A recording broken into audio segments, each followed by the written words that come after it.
ሰካራም በዚህ ሰዓት በእርግዝና ሰዓት ከሚስት ጎን ልትቆም በሚገባበት ሰዓት እየሰከርክ በየቦታው ጀግንነት ማለት ሰክሮ ላይቭ ላይ ወጥቶ አፍ መክፈት መሰለ እንዴ? ጀግና ወንድማ ሚስቱ እርጉዞና ብቻዋን ቤት ጥሏት ሄዶ ከጓደኞቹ።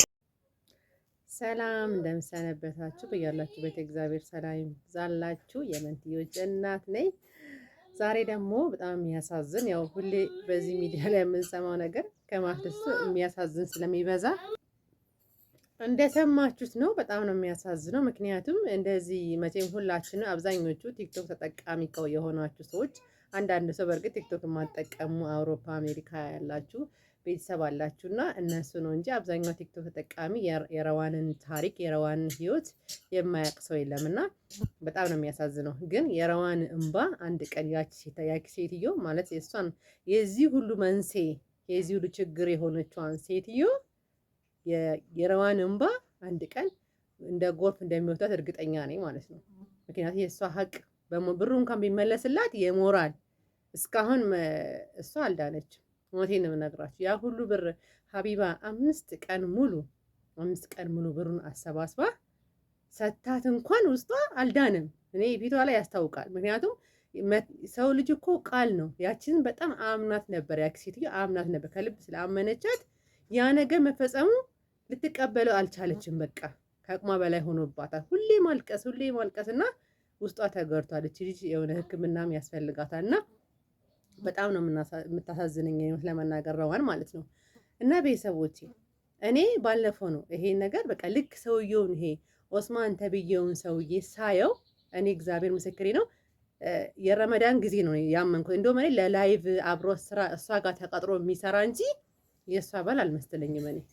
ምክንያቱም ሰውዬው የሆነ ማለት ከእሷ ጋር የሚሄድ ሰው አይደለም፣ ፊዚካል አይደለም፣ መልኩ ከማንም ሰው በላይ ቆንጆ ነው፣ ግን ቅብዝብዝ ሰው ነው። ለእሷ የሚያስፈልጋት ስትር ያነ ስነ ስርዓት ያለ እሷ ያንን ችግር የሚረዳ ይሄ ቀጭቃጃ ሰው ገና ይሆናላ ገና ጎርምስና የሚያጫውተው ሰው ሳይሆን ስክን ያለ ሰው ነው ለረዋን የሚያስፈልጋት እንጂ ይሄ ሰውዬ ገና ዘሎም አልጠገበ እንደምታዩት ማለት ነው።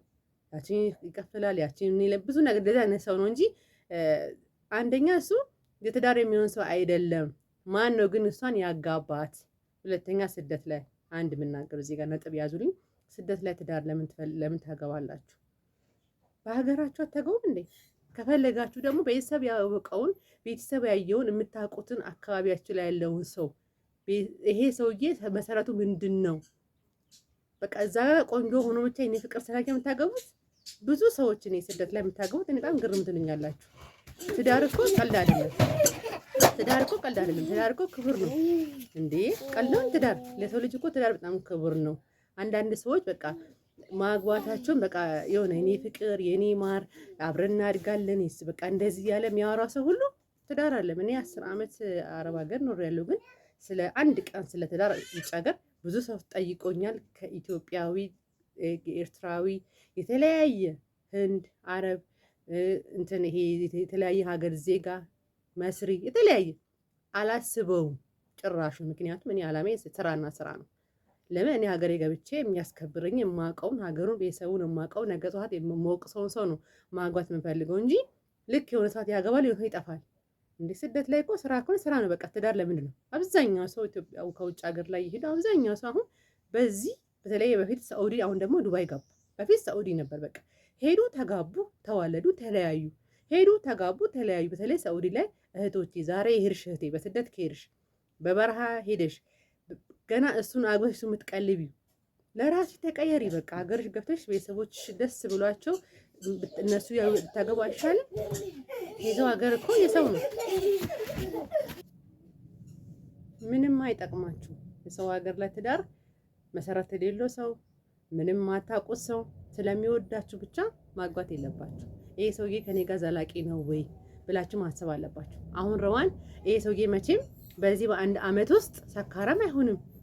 በፊት የሚጠጣ ሰውዬ ይሆናል እንጂ መቼም ኢትዮጵያ የማይጠጣ ሰውዬ ወይ ደግሞ ሳኡዲ የማይጠጣ ሰውዬ ዱባይ ሄዶ መጠጥ አይለምድም። ስራ የለመደ ስራ ነው በቃ። ፎከስ የሚያደርገው ስራና እድገት ነው እንጂ ስለመጠጥ አያስብም። ይሄ ሰውዬ ግን ድሮም ይጠጣ ነበር። ሳኡዲም እያለ የትም ይኖር ኢትዮጵያም ይኖር እየጠጣ ነበር። በእርግጥ እሷ ምስኪን ነች። መቼም በእሷ ንዴት ነው እንዳይል እንደምታዩት እሷ ምስኪን ነች። አንዳንድ ሰው እኮ ሚስቴ ስለምጨቀጭቀኝ ነው፣ ሚስቴ ስለምትገፋኝ ነው። እሷ እኮ ስራ ሰታው እኮ እየሰራ ነው የሰውዬ። ከዚህ በላይ ምን ታርግለት?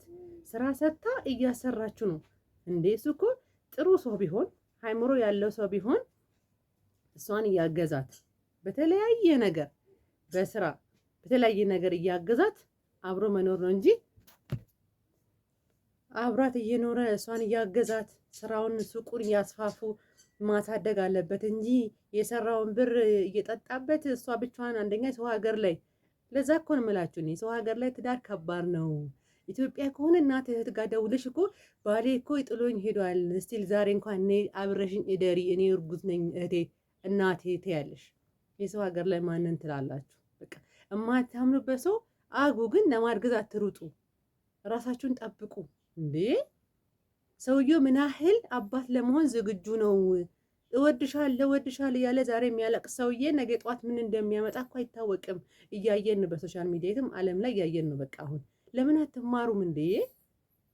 ሁሌ እኮ ሶሻል ሚዲያ አለ። ድሮ እንኳን እሺ ሶሻል ሚዲያ የለም። አሁን እኮ መማር ከፈለጋችሁ ሶሻል ሚዲያ በጣም ትልቅ መድረክ ነው የመማር የብዙ ስለ ህይወት፣ ስለ ትዳር፣ ስለተለያዩ ነገር ማወቅ አለባችሁ። በየቀኑ ሰው እየነገራችሁ በዚህ የምታፈሱ ከሆነ ያ ችግር።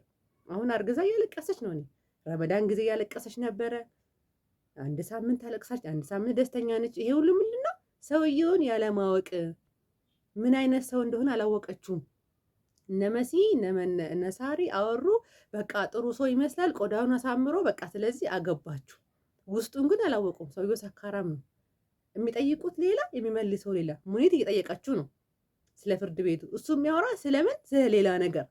ሀቢባ የምንጠይቀው አንድ ነው፣ እሱ የሚያወራ ሌላ ነገር። በቃ በተለይ ሀቢባ በጣም ጥሩ ሴት ነው ለመናገር፣ አመዛዝና ሰውን ያለ ምክንያት አትናገርም።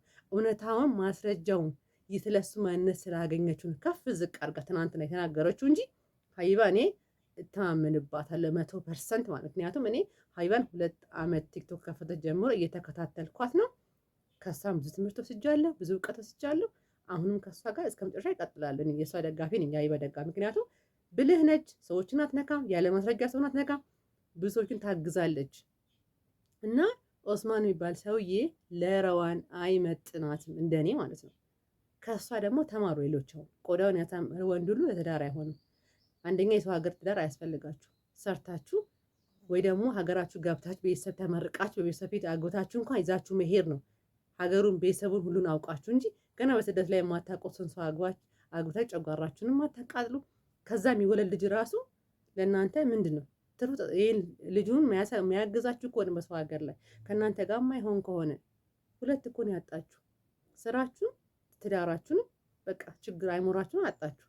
እና ውድ ቤተሰቦች ማንኛውም ኢትዮጵያውያን ያግባ፣ ግን የሚያገባውን ሰው ማወቅ አለበት። በተለይ በስደት ትዳር አያስፈልጋችሁ። አሁን ሄዳችሁ በሳውዲ የምታገቡት በባህር እየሄደች የምታገቡት በሽታ አለ። በተለይ ብዙ ጊዜ ይነገራል፣ አይሰሙም። በተለይ አሁን ኢትዮጵያ ውስጥ ብቻ የሰው ሀገርም በሽታ አለ።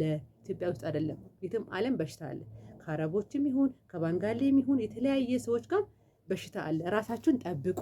የትም ዓለም በሽታ አለ። ኢትዮጵያ ብቻ እንዳይመስላችሁ፣ ኤች አይ ቪ ያለው የትም ዓለም አለ። ግን እንደኛ ሀገር እንደዚህ እነሱ አያገኑትም፣ ይደብቃሉ እዛው። ስለዚህ ሳውዲ ላይ ብዙ ሰዎች ታሞ፣ ብዙ ሰዎች ህፃኗን ተይዛ፣ እኔ ብዙ ሰዎች ታሪክ ሰምቻለሁ። ህፃናትም ታማ፣ እናቷም ታማ፣ ሰውየው ሳይመረመር በባህር ሄዶ እሷ ደግሞ በዚህ በኢቃማ ያላት ሴትዮ አግብታ ችግር ደርሶባት እናያለና ብዙ ሰዎች። ስለዚህ የማታውቁትን ሰው አታግቡ። ሁለተኛ ደግሞ ተመርመሩ። የምታገቡ ሰው ሀገሩን፣ ወገኑ፣ ቤተሰቦቹን የት ናቸው አውቅ። ልጅ ስትወልድ ደግሞ አንዳንድ አሁን ባለፈው 15 ዓመት ሙሉ ቆይታ የተገናኙ ሰዎች ሀቢባ ቤት ማለት ነው። ቤተሰቡን አታውቅም። ሳውዲ ተጋብታ ነው ተለያዩ እንደ አጋጣሚ። ከዛ ልጇን 15 ዓመት ሳታይ የቆየችው ምንድነው? ቤተሰቡን ስለማታውቅ፣ አድራሻውን ስለማታውቅ፣ ስለማይተዋወቁ ነው። አያችሁ። ስለዚህ ለወደፊት ነግ በእኔ በሉ እናንተ ማለት ነው። አዳዲሶች ዛሬ አረብ ሀገር የገባሽ እህቴ ስለ ስራ እንጂ ስለ ወንድ እንዳታስቢ። ኢትዮጵያም ያለ ወንድ ብር እንዳትልኪ። ለባልሽም ቢሆን በልኩ ላኪ። ለራስሽ ሁኚ። በእኛ ጊዜ ይብቃ በቃ። ይሄ እኛ ወይ በፊት እኛ በእርግጥ እኔ በወንድ አልተበላውም እግዚአብሔር ይመስገን። ግን ለቤተሰብም ሆነ ያለ መጠን ብር እንዳትልኩ። በቃ ለራሳችሁ የሆነ ነገር ያዙ። በቃ ለራሳችሁ ገንዘብም ሆነ ምንም ሆነ ለሰው እርዱ። ግን ቅድሚያ ለራስ አድርጉ እህቶቼ፣ ባካችሁ መዳን ቅመሞች ቅድሚያ ለራስ በቃ። በዚህ ነገር ላይ ሁሌ እየተነገረ ነው፣ ግን አንሰማም። ለምን እንደሆነ አላውቅም፣ አንሰማም። እና የሚቀጥለው ቪዲዮ ደግሞ አንድ ታሪክ ይዤላችሁ እመጣለሁ። ይሄንን ቪዲዮ ሼር፣ ሰብስክራይብ እያደረጋችሁ አበረታቱኝ። በጣም ወዳቸዋለሁ፣ አከብራችኋለሁ። ራሳችሁን ጠብቁ የመዳም ቅመሞች። ከምንም በላይ ለራሳችሁ ሁኑ። ትዳር የሚባል ደግሞ ትዳር ክቡር ስለሆነ ራሳችሁ አስባችሁ ሰውየውን ሳታውቁ እንዳታገቡ እባካችሁ። ረዋን ደግሞ ጽናቱን ይስጥሽ።